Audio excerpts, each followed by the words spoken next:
Month হয়েছে এবং আমরা এখানে সবাই ফ্যামিলি।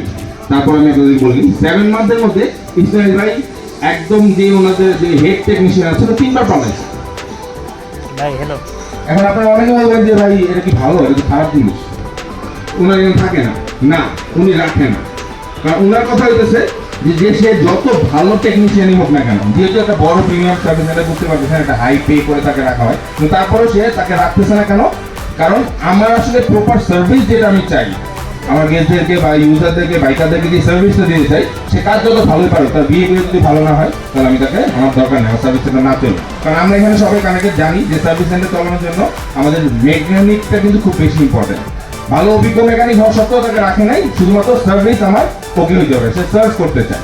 তো ইসমাইল ভাই আমাদের প্রত্যেকের জন্য একটা ডিসকাউন্ট কার্ড নিয়ে আসছে, যে আপনার মোটরিক বিডিতে গেলে একটা ভালো অ্যামাউন্টের ডিসকাউন্ট পাবো, এবং মোটরিক বিডি তো ওই সার্ভিস যেই ব্যাপারটা ইসমাইল ভাই ইনশিওর করতে চায় সেটা হবো। তো ইসমাইল ভাইয়ের জন্য ছোট্ট করে একটা তালি দাও। আর ইসমাইল ভাইকে বলবো ছোট করে যদি কিছু বলতে চান প্লিজ। আমাদের এই বিজনেসটার উদ্দেশ্য হলো আমি অ্যাকচুয়ালি বিলং ফ্রম পুরান Dhaka, actually from Lalbagh, but passionate biker বলবো, ঠিক আছে। কিন্তু আমাদের পুরান ঢাকা বা আমাদের সাউথ ঢাকাতে এই ধরনের মানে প্রিমিয়াম সার্ভিস সেন্টার আমাদের কাছে নেই। আমাদেরকে সবসময় মিরপুর বা কেশঘাট দিকে চলে যেতে হতো, ওই কারণেই আমাদের ওখানে করা। আর আমার মেইন বিজনেসের উদ্দেশ্য হলো অ্যাকচুয়ালি বাইকারদের বেটারমেন্ট বা বাইকারদের সাথে রিলেশনশিপ ক্রিয়েট করা। আমি চেষ্টা করতেছি একটা বেটার রিলেশনশিপ ক্রিয়েট করার।